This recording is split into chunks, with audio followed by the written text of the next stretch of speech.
Fairies of the story time, come and share your stories with me.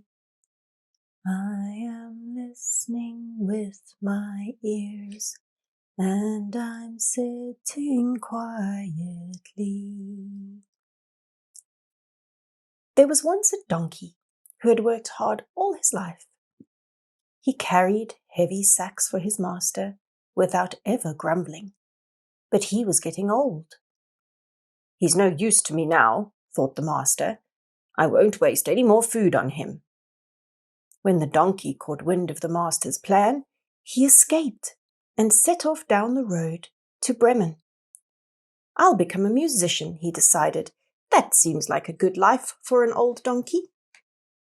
On his way, he met a hunting dog, panting heavily by the side of the road. "Where have you run from, and where are you going?" asked the donkey. "I've run away from my master," replied the dog. "He wanted to shoot me because I'm too old to hunt. So I've escaped, and now I have nowhere to go."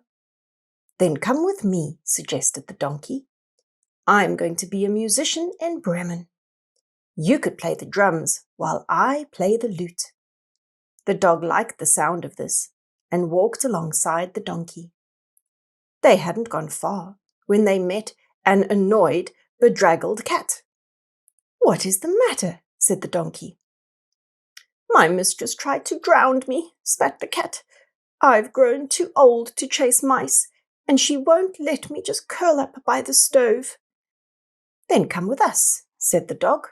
"We're going to be musicians in Bremen," the donkey explained. "You can play the violin." The cat loved this idea and padded along beside them. It was getting dark when they neared a farm. Perched on the gate was a rooster, crowing at the top of his voice. "Whatever's wrong?" asked the donkey. "My mistress has decided my time is up," sighed the rooster. "She's going to chop off my head and cook me for Sunday lunch." "Don't let her," said the donkey. "Come with us." "We're going to be musicians in Bremen," said the dog. "You can be our singer," added the cat. So the four animals walked on until they reached a forest, where they settled for the night by a tall pine tree. "I'm cold," moaned the cat. "I'm hungry," moaned the dog. "Hang on," called the rooster. "I see a light." The animals followed the light and found a snug little cottage. The donkey crept closer and peered in at the window. "I see a table of food," he said with excitement, "and a band of robbers," he added in dismay. Whispering in the shadows, the animals came up with a plan. Quietly, the dog climbed onto the donkey. The cat jumped onto the dog. The rooster flew onto the cat, and with a burst of song, they burst through the window. "Run for your lives!" the robbers cried, leaving the animals to enjoy their feast.